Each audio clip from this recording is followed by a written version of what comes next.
J'ai pas trop l'image, mais quand tu proposais des trucs, je me suis dit, c'est peut-être la cerise sur le gâteau qui explose en feu d'artifice. Je m'appelle Mélissa et ici on parle jeu de rôle, mais surtout de ce que le JDR fait aux gens, de ce qu'il crée dans nos vies, des souvenirs qui restent longtemps après les sessions et de ce que ça raconte de nos imaginaires et de nos identités. À chaque épisode, je vous présente une joueuse, un joueur, un ou une MJ, une personne passionnée et on explore ensemble ses racines. Alors, que vous soyez plutôt médiéval fantastique, vampire, space opéra, steampunk ou encore chaton tout mignon, installez-vous bien confortablement. Le feu crépite déjà et les histoires commencent. Bienvenue dans le feu des racines.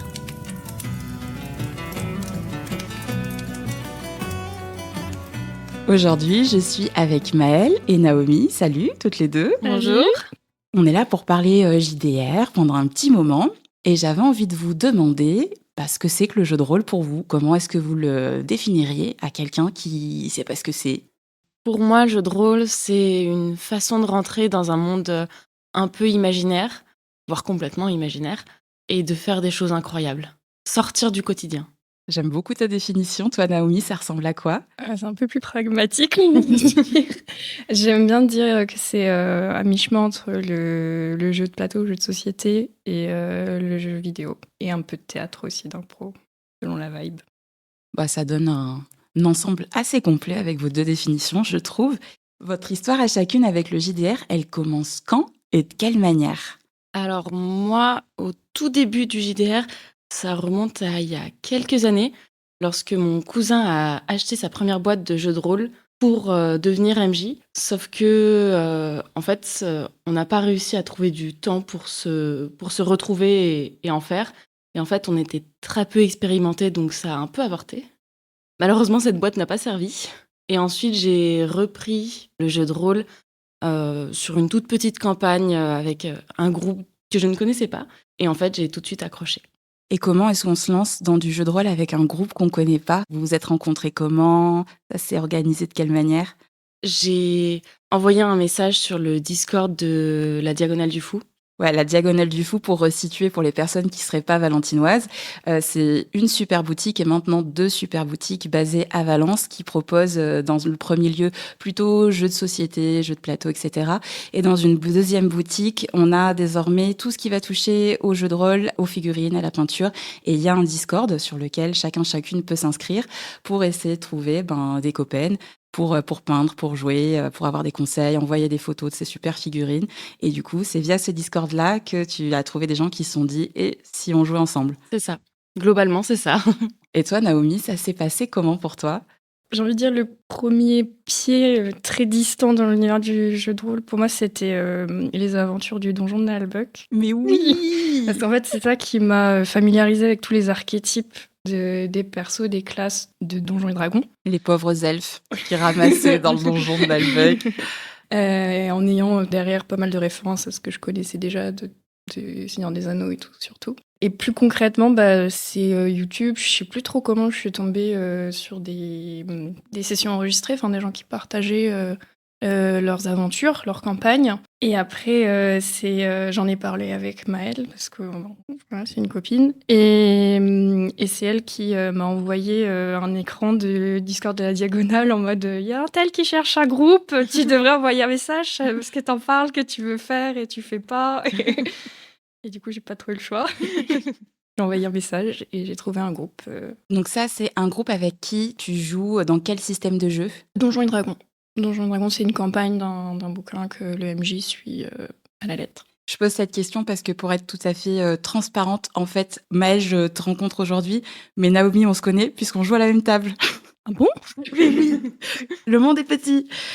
Est-ce que vous vous souvenez toutes les deux? Toi, Naomi, c'est peut-être plus récent, donc je pense que tu vas t'en souvenir, mais du coup, votre premier perso que vous avez créé, il ressemblait à quoi? Alors, le premier perso que du coup j'ai vraiment joué, c'était Audra de Tartanis, qui est donc une jeune adolescente humaine qui a les cheveux bruns, très frisés. Elle porte une chemise blanche. Alors, Maëlle me montre son carnet où elle a illustré son perso. Merci d'avoir amené ton carnet. Il n'y a pas de souci, je peux continuer de la décrire. Vas-y, je t'en prie. Du coup, elle a les cheveux bruns très frisés, quelques taches de rousseur. Elle a un pendentif au niveau du col avec une pierre d'émeraude, une petite bourse à la taille et puis un pantalon noir un peu style écolière. C'est dans quel univers, du coup, que tu as créé ce perso? C'est un univers de la création du MJ. Ok. Comme c'était une première campagne, officiellement première campagne pour tous les joueurs de cette campagne, il a fait quelque chose de vraiment très simple. Et en plus, je vois que tu as même fait une espèce de petite carte d'identité à côté avec ses Exactement. caractéristiques. À toi, Naomi, ce premier perso? Ouais, c'est terrible. Non, mon premier perso, c'est Fagopi Oblatio. Ouah, franchement, je me suis encore enquiquinée à aller chercher des trucs dérivés du latin pour que ça ait un sens, machin. Enfin bon. Ça veut dire quoi, du coup? Flagopie? Fagopi, c'est dérivé du nom latin de la graine de sarrasin, enfin le blé noir, quoi. Et Oblatio, c'est dérivé pareil du latin pour abandonner quelque chose parce que c'est une orpheline. Et j'imagine que c'est le nom par défaut qu'il donnait dans le monastère où elle a été élevée. Et du coup, c'est une moine. Elle a été abandonnée parce qu'elle est à Simar. Mais ça, elle le sait pas trop. Je suis un peu partie dans le cliché de faire le perso qui a le background super tragique, mais en même temps, je voulais le prendre à contre-pied. Donc pour moi, elle a quand même vécu super bien son enfance, trop heureuse, trop refaite. Jusqu'à ce qu'en fait, elle se rende compte que y a des gens qui ça posait un problème d'être un Asimar. D'où un peu la crise d'adolescence et pourquoi elle est partie en aventure. Physiquement, du coup, elle a la peau argentée, elle a du vitiligo, donc elle a un peu des zones blanches qui permet plus facilement de dissimuler qui elle est, parce qu'elle est tout le temps couverte. On dirait un roublard, mais en fait, non, c'est un moine. Cheveux argentés, yeux bleu clair, et donc des taches de rousseur gris foncé, d'où le nom qui fait référence au blé noir. Ouais, j'aime bien la cohérence entre le nom du perso, ses caractéristiques physiques, je trouve ça super chouette. Et c'est vrai que le perso que je joue à notre table, c'est un perso abandonné avec des origines multiples, qui ne connaît pas son histoire familiale. Je sais pas si c'est un passage un peu obligé, mais vous, quand vous imaginez un perso, vous mettez un petit peu de votre personnalité à vous dedans, ou au contraire, vous essayez de vous en écarter pour vivre quelque chose qui ressemble pas du tout à votre quotidien. C'est quoi qui vous pousse dans une direction plutôt qu'une autre, ou peut-être que c'est un mélange des deux d'ailleurs? Moi, je pense que si je fais un personnage qui est trop différent de moi, c'est compliqué à le jouer. Mon dernier personnage, c'est du coup la grand-mère d'un des personnages que j'ai créé. C'est une grand-mère, une grand-mère un peu folle, Mamie Edith. Mais j'adore. Et c'est une roublarde. Et en fait, je sais pas, peut-être que le fait que ce soit une grand-mère ou une roublarde, mais j'ai un peu du mal à rentrer dedans. Alors que son petit-fils, qui est Ethan Grandchêne, un gamin de 8 ans, qui n'aime pas marcher, qui est un peu attachant et en même temps qui a ce côté... on le laisserait bien un peu sur le côté de la route, Histoire de se reposer et un tout petit peu. Exactement. Je suis attachant. Voilà, j'osais pas le dire. Et ce personnage, qui est du coup un druide, me correspondait peut-être un peu plus. Mais les druides, c'est trop classe. Meilleure classe. Point de vue absolument pas objectif, assumé. Il avait ce côté où il aime que les choses inutiles. Genre, le sort qu'il préfère, qui est plus ou moins le plus utile de ceux qu'il avait, c'était création ou destruction d'eau. Donc il faisait tomber la pluie tout le temps. En combat, il faisait tomber la pluie en espérant que les gens tombent malades après. Ouais, ça fait luire les armures, peut-être Oui. Ça fait des jolis reflets. C'est ça. Et toi, Naomi? J'avoue que mon process, comme j'ai consommé un petit peu de contenu avant de me lancer dans le JDR, et puis que de manière générale, j'ai beaucoup vu de films, j'ai une grosse période cinéphile dans ma vie, j'ai étudié le cinéma, j'ai lu pas mal. Je suis quand même assez au fait de tout ce qui est trope et cliché. Il n'y a pas de problème de toujours dire des histoires, des fois là c'est juste la manière dont elle raconte qui est intéressante. Mais j'aime bien essayer de prendre du coup ces tropes et de les prendre un peu à contre-pied. Et par exemple, Fagopi, je savais que je voulais créer plutôt un soutien soigneur. Et en fait, le moine, c'est la dernière classe qu'on va chercher pour faire ça. Mais du coup, voilà, je suis partie sur le moine. Mais après, dans l'absolu, on finit toujours par parler de nous indirectement, je pense, dans les persos. Bien sûr, je veux m'amuser, je veux tester d'autres choses et tout. Mais on flirte toujours un petit peu avec qui on est, des thèmes qui sont importants pour nous et tout ça. Donc... un peu entre les deux. Et tout à l'heure, Maëlle, tu parlais de la difficulté que tu pouvais avoir pour incarner un personnage que tu sentais être un peu plus loin de toi. Toutes les deux, cette idée d'incarner, le roleplay finalement, est-ce que c'est quelque chose qui vous plaît ?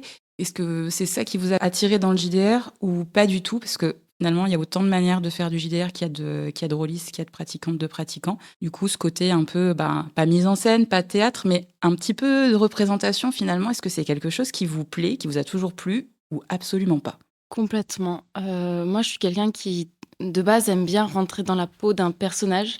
Pourtant, j'ai jamais fait de théâtre. Mais le côté de se costumer, de créer un personnage, de lui donner vie et de l'incarner, je trouve ça génial. Tout en pouvant faire des choses qu'on n'a pas la possibilité de faire dans notre monde actuel. Avant que je prolonge la question à Naomi, est-ce que tu aurais envie de nous parler de cette autre activité que tu pratiques et que je trouve hyper cool, qui implique de l'eau, des écailles et beaucoup de classe? Alors oui, complètement. Moi, du coup, je suis une sirène. Je pratique le mermaiding depuis avril. En fait, il y a une petite association, les Sirènes Rhodaniennes, qui a été créée sur Valence et qui regroupe des sirènes et tritons entre Lyon et Avignon. On commence à être une grosse dizaine maintenant dans l'association. On fait des événements de temps en temps, on participe à différents salons, comme le salon Yggdrasil sur Lyon. On a participé au salon Dracopolis aussi, où on a proposé un peu d'animation. Et dans les mois à venir, on va aussi réaliser différentes prestations. Donc, tu as un super beau costume, peut-être plusieurs, je sais pas. J'en ai 2 actuellement. J'ai une nageoire Fin-Fun. C'est un peu la nageoire par laquelle toutes les sirènes commencent. Et ensuite, j'ai investi dans une nageoire Magic Tail, qui est plus grande, plus imposante. Qui doit faire Mais de belles de belles ondulations, oui. Si on rattache ça au JDR, est-ce qu'il y a des choses que tu vis dans ces activités qui sont similaires en termes de représentation un petit peu, ou est-ce que l'une va nourrir l'autre? Des choses un peu similaires, pas forcément, en tout cas pas tout de suite. Par contre, oui, c'est vrai que j'aimerais bien jouer un personnage un peu aquatique, un peu sirène. On en parlait la dernière fois avec Naomi et c'est vrai que ça peut être vraiment très drôle. Une barde un peu princesse Disney, un peu... Femme fatale. Ouais, c'est ça, femme fatale. Enfin, le bon cliché du barde, C'est ça. combiné avec le cliché de la sirène qui charme tout ce qui passe, voilà. Et après, la problématique de se balader quand on doit avoir les pieds dans l'eau. T'avais trouvé une belle solution. Bah, étant donné que ce personnage charmerait tout le monde, elle se promènerait toujours avec quelques personnes derrière elle qui porteraient une baignoire. Une espèce de cuve Exactement. majestueuse. J'ai envie de voir ce perso, carrément. Naomi, pour toi, le roleplay, seconde nature, obstacle, tu fais avec, tu t'épanouis dedans, ça se passe comment pour toi? C'est un peu les deux opposés à la fois. Faut se dire que moi, au contraire, j'ai fait beaucoup de théâtre, sur toute mon enfance, adolescence. Très, très à l'aise, en fait, dans le fait d'interpréter des gens. Et en même temps, très, très mal à l'aise, globalement, dans toutes les interactions sociales. Probablement de l'anxiété sociale. Du coup, c'est vrai que c'est pas une seconde nature dans le JDR, parce que, en tout cas, les 2 tables que j'ai fait jusqu'à présent, c'était au début des groupes que je connaissais pas, que j'ai découvert pour les campagnes. Après, ça me plaît bien parce que, voilà, j'ai cette expérience de théâtre et que ça complète bien, moi, ce qui m'intéresse le plus dans le JDR, ce qui est ce qu'on dirait le storytelling, je sais pas trop comment dire en français, enfin la narration d'une histoire. C'est ça, ouais. Je trouve ça cool, le côté créatif où on raconte quelque chose ensemble pour faire un peu la différence, parce que des fois c'est un peu flou pour certaines personnes. Le roleplay, je trouve que c'est plus vraiment l'acteur, celui qui joue son personnage, qui fait des voix, qui dit à la première personne comme si c'était le personnage qui parlait, alors que celui qui va narrer une histoire, il veut intégrer beaucoup d'éléments de l'histoire de son personnage à la trame principale, que faire en sorte que son passage dans le monde impacte l'environnement, mais ça peut être juste dire mon personnage il a fait ça, parler à la troisième personne, un peu comme un narrateur dans un livre. Mais d'ailleurs, moi j'ai regardé aussi pas mal d'actual play. T'as tout à fait ça, quoi. T'as des personnes, y compris des gens qui sont comédiens, comédiennes de formation, qui vont vraiment parler en jeu, comme si c'était sur une scène de théâtre et qu'on était en train de regarder un film. Et puis t'as des personnes qui vont parler à la troisième personne, narrer ce que leur personnage est en train de vivre ou ce qu'il ou elle pourrait ressentir. Et le tout, c'est d'alimenter l'histoire en fait avec ce que fait ton perso. Donc il n'y a pas de bonne ou de mauvaise façon de faire, juste de se sentir à l'aise.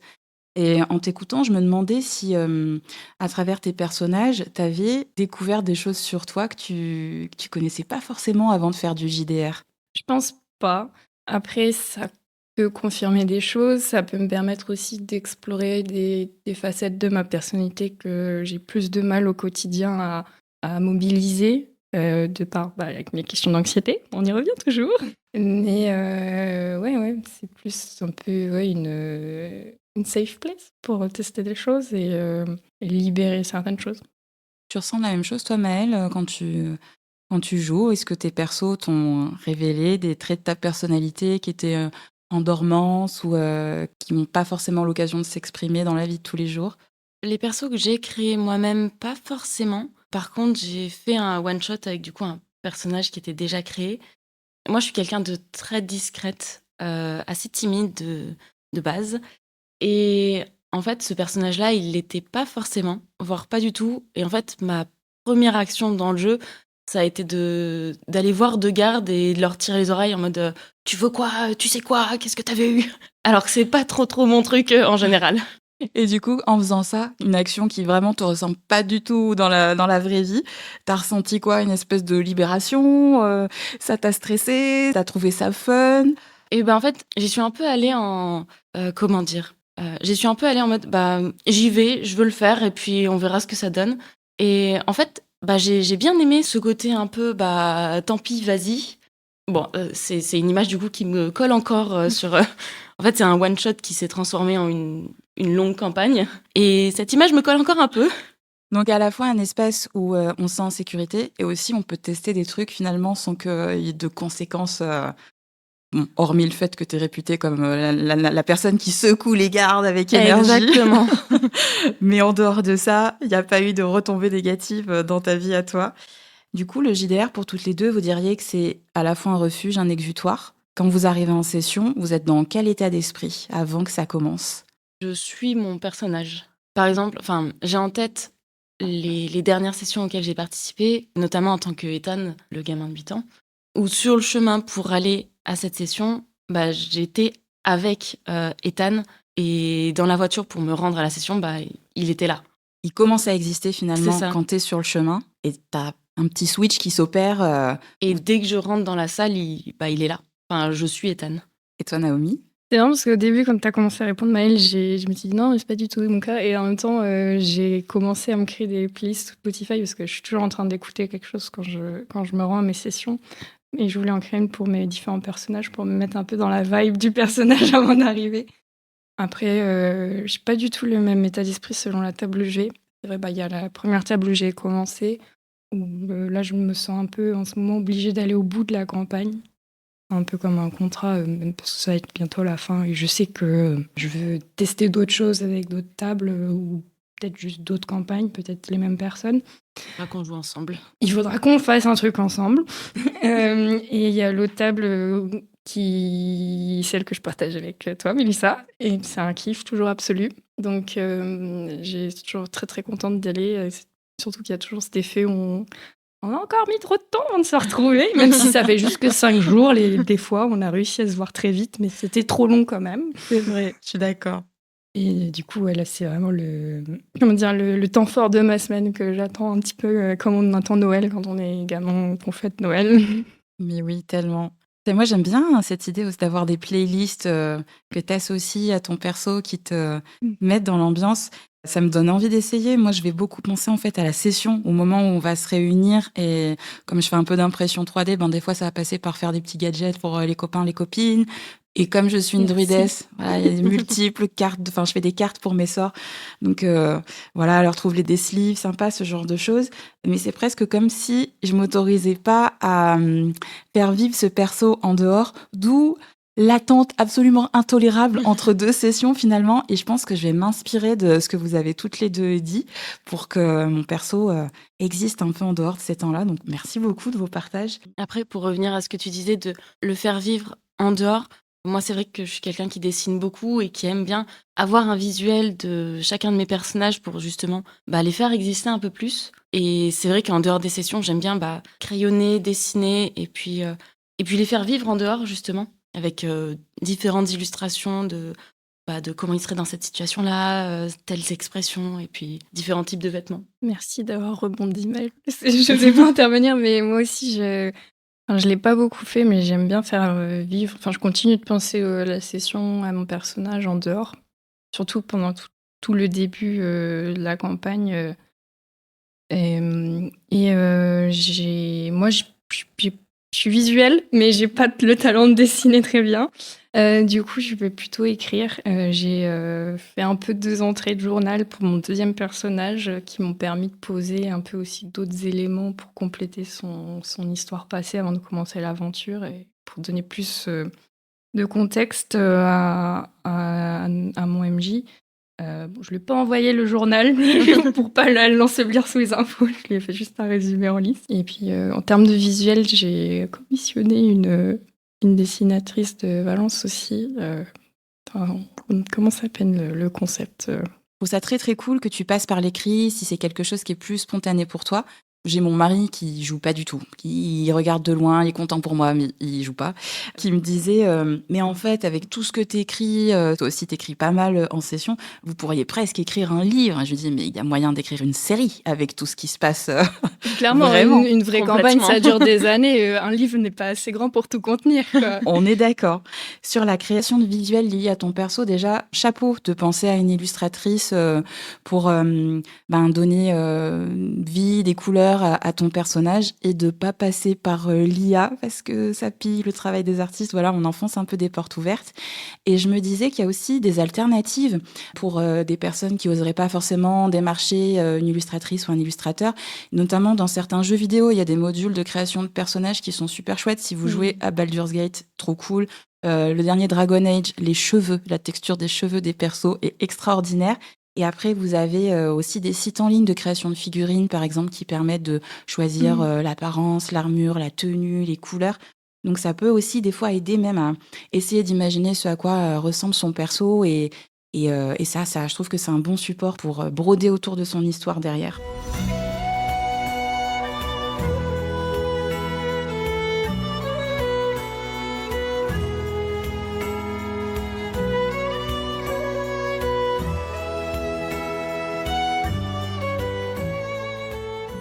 Faire du jeu de rôle, est-ce que ça vous apporte quelque chose au quotidien ? Vous parliez tout à l'heure de « Ah, c'est presque comme Noël ».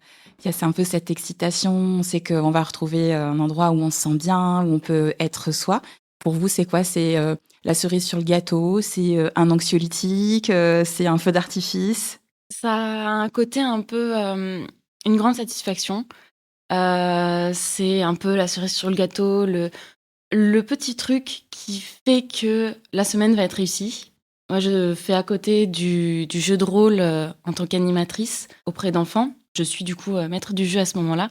Et en fait, il y a un côté un peu de la fierté, en même temps de la joie, de me dire ah ouais, j'ai réussi à transmettre une passion.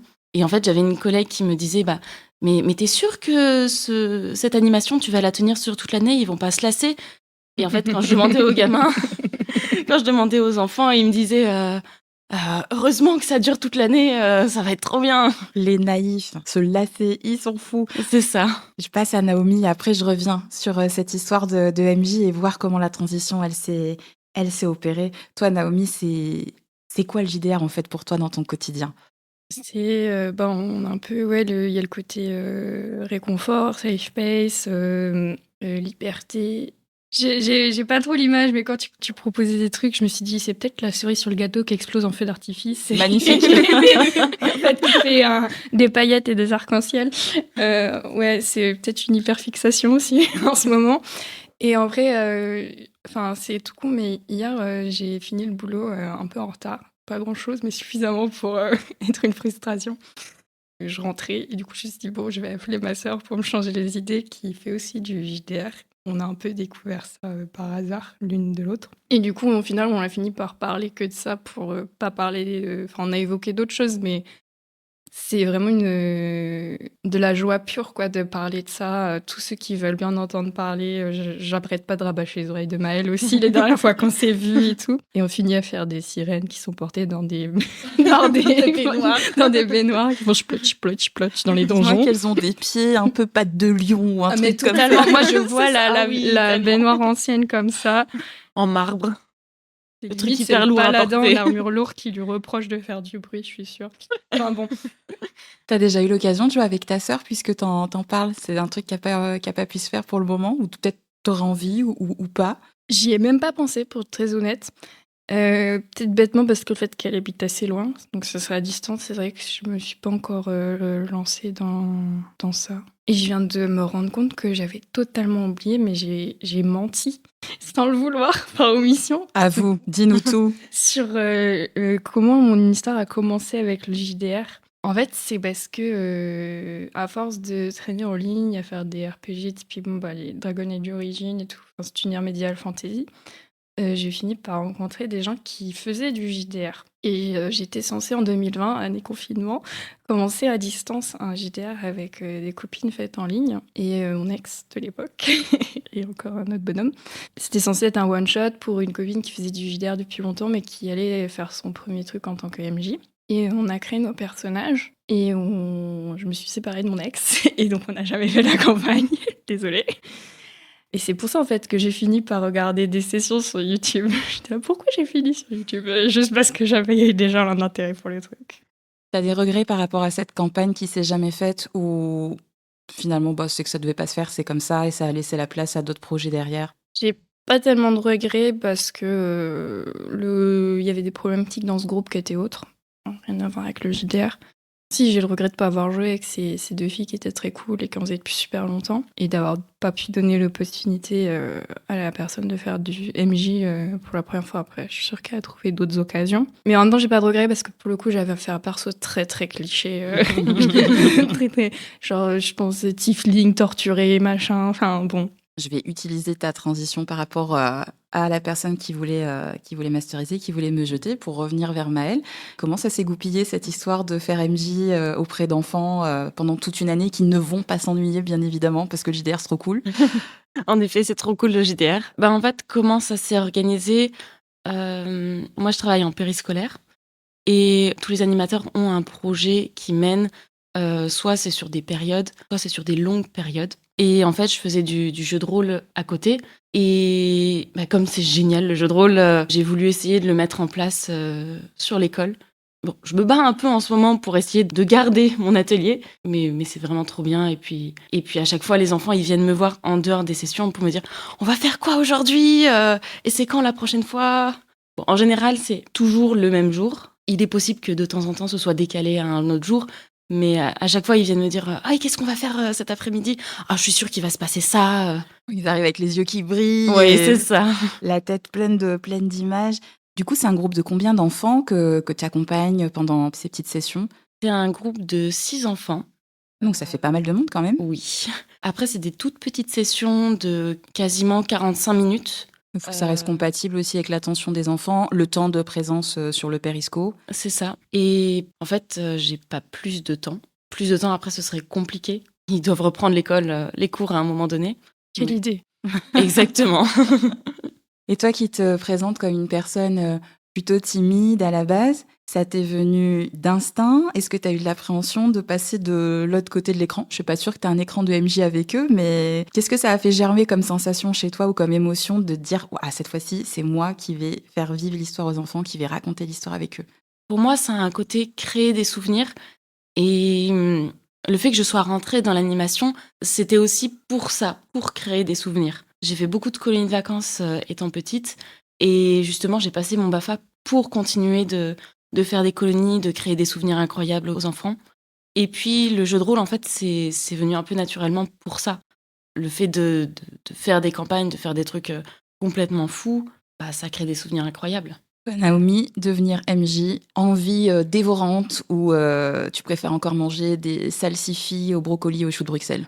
Peut-être que t'aimes les brocolis, les salsifis, les choux de Bruxelles. Heureusement que t'as dit les salsifis. Je n'aime pas les salsifis, les autres j'adore. J'aimerais beaucoup. Peut-être pour les mauvaises raisons. De premier abord, j'aime bien contrôler le contexte. Donc ça me donnerait trop de pouvoir, mon Dieu. Je serais un tyran. Après, il faudrait que je sois un petit peu plus à l'aise ou que je trouve un système de jeu qui me paraisse plus intuitif. Parce que pour le moment, là, moi, j'ai testé que Donjons et Dragons, même si à notre table, mais on fait des règles maison. Et très agréable. Très, très cool. Mais ouais. Du coup, les règles, quoi, Donjons et Dragons, c'est dense. Je lis bien, mais j'ai pas encore potassé tout ça. Je serais pas à l'aise d'être MJ dans ça.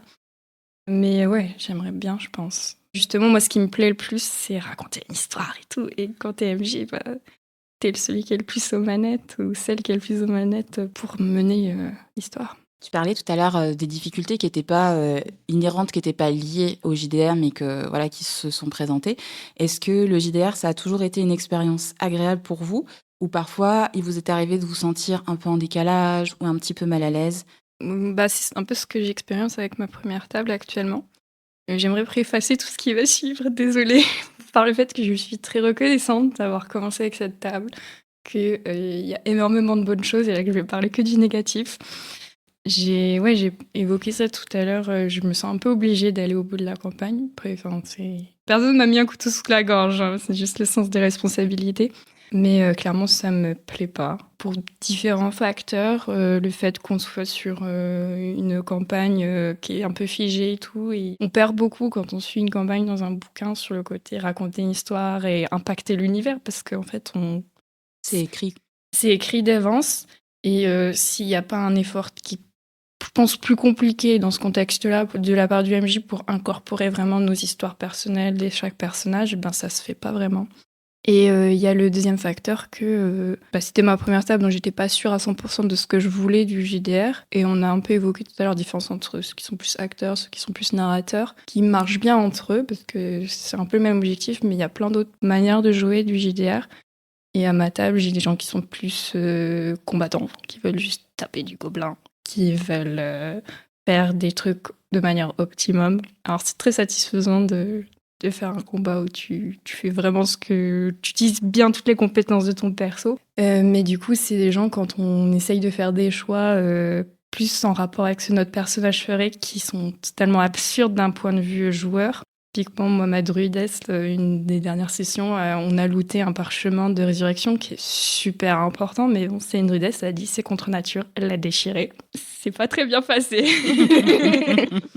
C'est qu'un exemple, quoi. Et c'est des petits trucs qui font que je pense qu'on recherche pas la même chose et qu'on est un groupe qui va exploser au bout d'un moment parce que ça fonctionne pas. Mais du coup, c'est vrai que des fois, on peut subir certains aspects de la session, malheureusement. Avant de passer à Maëlle, j'ai envie de te demander si sur cette table-là, vous aviez fait une session 0 pour parler de vos envies, de vos objectifs quand jouez, de ce que vous venez chercher ou au contraire de ce qui vous rebute. On l'avait fait vite fait. Je pense que la session 0, c'était plus un vibe check entre les gens, pour qui ils sont. Et du coup, moi, j'ai pas de problème avec les gens individuellement. C'est des humains tout à fait respectables et respectueux, qui mettent tous de la bonne volonté, oui, personne qui est en retard, enfin voilà. Mais c'est encore un peu lié au fait qu'il y en a plusieurs qui débutent. Et du coup, je savais pas trop à quoi m'attendre avec une campagne écrite. Maintenant, je sais que c'est ce que j'aime pas. Et c'est pour ça aussi que je suis contente d'avoir fait ça, parce que j'ai découvert plein de choses qui me plaisent pas et que je pourrais signaler à d'autres sessions 0, quoi. Ouais, ça te permet d'affiner tes attentes Totalement. et tes limites aussi. Et... Savoir exactement ce qui te plaît ou ce qui te plaît pas. Après, il y a toujours une marge de manœuvre, mais je veux dire, ouais, il y a des choses que je fais, ouais, ça, pour moi, ce sera... c'est pas un red flag, parce que c'est pas un problème avec les personnes, mais c'est juste, ouais, non, en fait, moi, c'est pas le type de JDR que je veux faire, quoi. Ça te parle, toi, Maëlle, ce que raconte Naomi de son expérience, ou pour le moment, ça a été plutôt fluide pour toi? Un petit peu. Ça me parle un petit peu dans le sens où actuellement, je suis sur une session avec un groupe qui vient de se créer, un groupe qui ne se connaissait pas et sur lequel on n'a pas pu faire de session 0. Et je repère déjà des petits trucs qui sont un peu bizarres. Je saurais pas encore comment le formuler. Enfin, on vient tout juste de commencer. Et en même temps, il y a sur certains joueurs, il y a ce petit décalage de on n'est peut-être pas venu pour la même chose. Je vais quand même continuer pour voir un peu comment ça se passe et puis pour voir si ça fonctionne, si c'était juste une impression de début et que ça fonctionne après. Mais potentiellement, je me pose un peu des questions pour le moment. Là, on vient de parler de ce qui nous fait être un petit peu en décalage. À contrario, qu'est-ce qui te fait rester? Qu'est-ce qui pourrait te faire rester toutes les deux? Qu'est-ce qui vous maintient dans une table? Parce qu'au début, en plus, dans un groupe qu'on connaît pas, il y a et les relations interpersonnelles et puis son propre personnage qu'on découvre aussi au fur et à mesure des aventures, les personnages des autres, avec des grosses révélations parfois. Qu'est-ce que c'est qui vous fait revenir, qui vous maintient dans un groupe? Je pense qu'il y a le côté ambiance du groupe. en fonction de peut-être là où on se retrouve, le contexte qu'il y a autour, la manière dont c'est amené, et puis les relations qu'il y a dans le groupe. Ouais, c'est un peu la base. Enfin, si déjà vous vous entendez pas, même si vous voulez faire du GDR de la même manière, ça marche pas, malheureusement. Déjà ça, et après voir comment on arrive à la synergie qu'il y a dans la session, quoi. Au-delà du relationnel interpersonnel, si ça match. Là, le groupe qu'on a, Mélissa, c'est un peu ça. Au début, je me suis dit, c'est un peu bizarre, les personnages, ils n'ont pas vraiment les mêmes envies, les mêmes objectifs et tout. Et de par quelques petites questions habiles et de la part du MJ qui ont posé des bases de relations et de par l'écoute, on oublie toujours, mais bon, quand on sait, on a l'animation, Maëlle et moi, l'écoute, c'est super important. Je vois pas de quoi tu parles. L'écoute, le fait qu'on se donne de la place les uns aux autres, tout ça, les personnages bougent, évoluent et se mélangent. Et c'est cool. Et on a parlé plusieurs fois du fait que pour nous, j'ai l'impression qu'on voit un peu les choses de la même manière, c'est vraiment faire vivre une histoire à plusieurs. Est-ce que vous avez testé le JDR solo? Est-ce que déjà vous connaissez? Je connais parce que je suis pas mal de contenu surtout du JDR sur YouTube, on y revient. Et il y a Ginny D, qui est une MJ créatrice de contenu américaine, qui a fait plusieurs vidéos sur ce thème-là. Je trouve ça très intéressant, mais j'avoue que moi, ça se ressemble trop à un jeu vidéo type RPG. Je préfère faire un RPG à la place d'un JDR solo. Et toi, Maëlle, tu connais un petit peu le monde du JDR solo?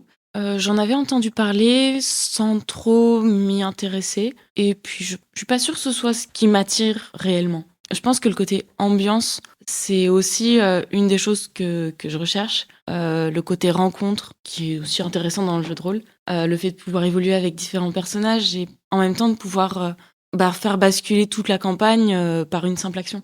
Et si je puis me permettre aussi, ça me fait penser... j'adore raconter une histoire et d'expérience, je sais que c'est les meilleures idées, les idées les plus bêtes, les plus drôles, les plus renversantes, basculantes, c'est quand on fait du brainstorming, quand on heurte des idées entre elles, et pour ça, c'est plus facile avec plusieurs personnes.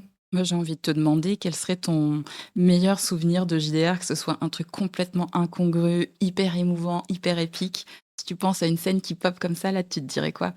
En fait, je crois que c'est notre première session, mais vraiment le tout début, avec donc notre MJ qui nous a, pour créer du lien entre les personnages, qui étaient censés se connaître un petit peu, avoir déjà fait deux, trois aventures ensemble, enfin pas des aventures, mais des petits trucs, nous a forcé chacun des personnages à poser une question ou faire une action, une interaction avec un autre personnage. Et moi, par exemple, c'est une combattante qui est super hautaine, elle est sûre qu'elle est la meilleure et tout.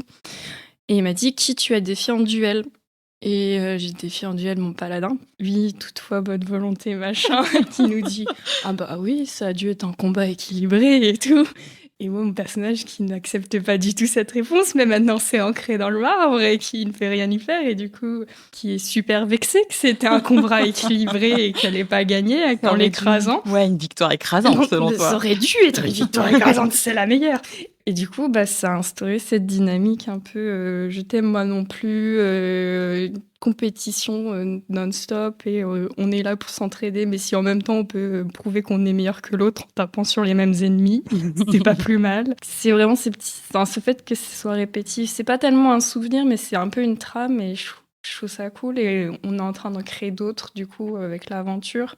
Et ça vient d'une juste une question toute bête comme ça, quoi. Et ça m'a amené une fois, pendant un combat, il est tombé à terre, en partie à cause de moi. Non, c'est lui, il est juste trop nul. Donc je l'ai soigné avec une potion, et en même temps, en le relevant, je lui ai dit que j'étais la meilleure, quoi, parce que franchement, il s'était éclaté par terre. Et toi, Maëlle? Je pense que j'ai un souvenir en session que j'ai trouvé vraiment très drôle et qui, sur le moment à la table, était vraiment très drôle. On venait de battre un ennemi. J'ai plus du tout le contexte de cette scène.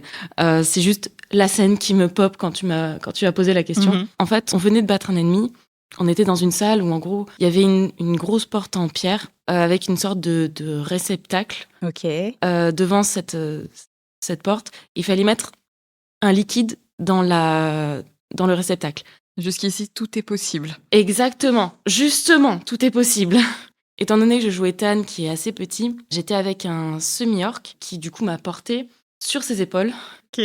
Et comme il y avait une phrase énigmatique sur le type de liquide qu'il fallait mettre dans le réceptacle, Ethan a décidé d'uriner dans le réceptacle. Sauf que j'ai loupé mon jet. J'ai uriné sur le semi-orc. Un souvenir à la fois cuisant, olfactif et... Exactement. Oh mon Dieu. Ouais, t'as fait un remake du Mind Can Peace, mais en mode échec critique un peu, quoi. Exactement. C'est énorme. Si je vous tends à toutes les deux un grand chaudron et que je vous dis il me faudrait 3 ingrédients pour qu'ensemble on cuisine la recette de la session de JDR parfaite, qu'est-ce que vous mettez dans ce chaudron? 3 ingrédients chacune Ouais, après ça peut être plus, ça peut être moins, mais j'aime bien 3, c'est pas mal. à manger. Des trucs bons à manger. Des trucs bons à manger. Moi, je pense qu'il faut un bon mélange d'émotions. Comment en mettre plusieurs dans un seul ingrédient? Un cocktail. Un cocktail d'émotions, C'est ça. merci. Que c'est bien de rigoler avec des petits pipis au mauvais endroit, Je vois pas de quoi tu parles. mais ça marche mieux quand il y a le contraste d'une scène émouvante et tout, ou juste de l'émerveillement. Des enjeux. Je pense que si on fait des combats, des actions qui n'ont pas de conséquences, qui risquent pas d'en avoir, j'ai du mal à me sentir impliquée personnellement. T'as besoin de tension, de... Pas constamment, mais un petit peu, quoi, parce que on a tapé du gobelin pour XP, pour faire des donjons, voilà, et au final, Faut que ça compte. faut que ça compte, quoi. Un peu basique, mais j'ai envie de dire du respect entre les personnes qui jouent. Parce que là, les premières choses, c'est à la fois pour les personnages et les joueurs, mais ça, c'est vraiment une question entre les joueurs, joueuses et le MJ, la MJ, quoi. Je suis d'accord avec toi sur cette notion de respect. Je pense que c'est un ingrédient qu'on va mettre en double dans ce gros Double chaudron. dose de respect. On peut C'est dire ça. qu'il y a la bienveillance dans le respect, du coup. Oui, complètement. Ouais, le consentement aussi, enfin tout ça, c'est le mélange 3B du respect. Oui, vraiment le côté safe place. Je pense qu'il y a aussi besoin d'une ambiance et un cadre qui est mis en amont pour qu'on soit tous sur la même longueur d'onde. Quelque chose d'un peu immersif et... Du coup, ça compte par exemple pour toi que chacun ait relu un peu ses notes ou se rappelle à minima de ce qui s'est passé la session d'avant pour qu'on arrive, on commence, on y va, quoi. C'est ça, le fait de faire presque un petit résumé juste avant pour se remettre dedans et Previously. typiquement avec les enfants, en tout début de session, je leur propose celui qui veut faire un résumé aura une pièce en plus dans son inventaire. Pas mal. Et du coup, ils se battent un peu pour faire les résumés. C'est un peu rigolo. Un dernier ingrédient à rajouter, Oui. dis-nous. C'est un double ingrédient encore, j'aime bien. Des jolies dés qui font des natural Tellement. 20 et 1. Des dés qui brillent, je suis d'accord, Ah, plein de complètement. beaux dés. On n'en a pas du tout parlé, mais ça joue aussi beaucoup. Mais je suis complètement d'accord. Ce qui, pour moi, rend les sessions à distance, si le ou la MJ n'accepte pas qu'on tire nos dés de notre côté, un peu moins sympa, parce que vraiment, les dés, la base, les beaux dés. Bah oui. Est-ce que toutes les deux, vous auriez une œuvre à nous recommander? Ça peut être un livre, une série, un jeu, un bouquin, une recette de cuisine, votre couleur préférée, n'importe quoi, mais un truc qui vous ressemble et que vous aimeriez recommander, partager. C'est compliqué comme question. Bah, oui, c'est dur parce qu'il faut choisir. Oui, c'est et... une bonne ça. question. C'était une série de cartoons américains qui est trop peu connue, malheureusement. Après, c'est peut-être qu'en fait, tout le monde connaît. C'est Steven Universe. C'est pour les enfants, à la base. C'est de l'animation. Ça se passe dans une ville balnéaire aux États-Unis, je suppose. Enfin, c'est un peu l'ambiance. Et le personnage principal, Steven, est le fils d'un humain et d'une gemme. Et les gemmes, ce sont des aliens qui sont formés à base de pierres, opales, quartz, tout en haut de la hiérarchie des diamants. Mais ils se matérialisent sur des formes. Il vit avec 3 gardiennes qui sont 3 gemmes différentes qui ne sont pas sa mère. Je ne veux pas spoiler. Et c'est un peu doudou pour moi, parce que cette période, ça fait toujours du bien d'avoir des trucs doudou. Je pense que je vais me la refaire. Et en même temps, c'est très accessible parce que c'est pour enfants et je trouve que ça aborde tellement de beaux sujets et de manière un peu plus profonde que parfois dans les médias pour enfants, je trouve. Au niveau de la queerness, au niveau du deuil, au niveau... la gestion des émotions, au niveau du rapport aux écrans, j'en sais rien, enfin plein de trucs importants. Il y a beaucoup de musique, c'est pour les enfants, mais c'est top. Moi, je vais un peu rester sur aussi cette idée de dessin animé et d'animation qui, j'ai appris plus tard, enfin je m'en suis plutôt rendu compte plus tard, était du jeu de rôle, mais pas du tout pour les enfants. En fait, j'ai découvert par l'intermédiaire de mon frère Vox Machina. Oui, c'est pas du tout pour les enfants. C'est pas du tout pour les enfants. Et c'est très cool. c'est ça. Et en fait, je regardais de loin quand il regardait et je trouvais ça gore, je trouvais ça violent, j'aimais pas du tout. Et puis un jour, j'ai regardé et il y a ce côté aventure, ce côté complètement taré. C'est une des choses pour lesquelles je vais en jeu de rôle, c'est le côté aventure. Et le dernier message sur la diagonale que j'ai fait, c'est salut tout le monde, je cherche à partir à l'aventure en sac à dos. C'était toi. Oui, c'était moi. Avec un gif de Bilbon qui part à l'aventure. C'est moi. Avec entrain, avec élan, on y va. Exactement. Et il y a ce côté aventure qui est génial. Et je peux en dire une deuxième? Bien sûr. C'est toujours en lien avec du jeu de rôle. C'est aussi un podcast qui s'appelle Fables sur table. Magnifique, Fables sur table. C'est génial. J'espère un jour que Move sera d'accord pour participer au podcast. C'est un peu Ah, mon ce serait goal. trop bien. Move, si tu nous entends, si tu veux participer, tu es la bienvenue. Vas-y, pourquoi Fables sur table, c'est juste génial. Déjà, c'est des personnes qui se connaissent en dehors. Ça se sent, ouais. Oui, des amis qui jouent ensemble. Ça a ce côté très, très complice. Et en même temps, ils sont à fond dans leur personnage. Là, tout de suite, j'ai en tête une scène qui s'est passée au tout début de leur campagne où, je spoil un tout petit peu, ils viennent de sortir du cachot et ça part complètement en cacahuète avec les gardes. Sucette de fou. Il y a des scènes de danse, C'est ça. de duel. C'est quelque chose de très particulier. Le bras de fer incroyable. Et donc, moi, j'ajouterais, j'aimerais recommander un jeu vidéo. C'est un peu une parenthèse poétique quand je l'ai fait. Et pour vous dire, je déteste le genre de ce jeu vidéo. C'est un platformer. Donc, ça veut dire, c'est style Mario. Pour ceux qui connaissent, on doit sauter d'un lieu à un autre pour arriver au bout du niveau, entre guillemets. Moi qui ai des gros problèmes de coordination, c'est mon enfer sur Terre. Sauter dans les jeux, il n'y a rien de pire, je trouve. Enfin, c'est terrible. affreux. Et je te dis pas, il y a un passage à un moment pour complexifier, t'es en inversé. Est-ce que tu vas parler de Gris? Et c'est ça, exactement. C'est extrêmement poétique. Il y a une musique qui est magnifique. Et encore une fois, je suis le genre à toujours couper la musique dans le jeu pour pas être submergée. C'est un peu effet aquarelle sur la direction artistique. C'est trop beau et vous pouvez un peu lire ce que vous voulez.